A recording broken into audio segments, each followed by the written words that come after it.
உன் பார்வையில் பைத்தியமானேன், உன் வார்த்தையில் வாக்கியமானேன், உன் வெட்கத்தை வேடிக்கை பார்த்தேன் மயங்கினேன்.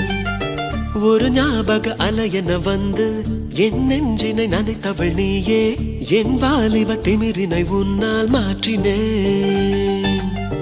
பெண்ணாக இருந்தவள் உன்னை நான் இன்று காதலி செய்தேன். உன்னோட அறிமுகத்தாலே நான் உன்னில்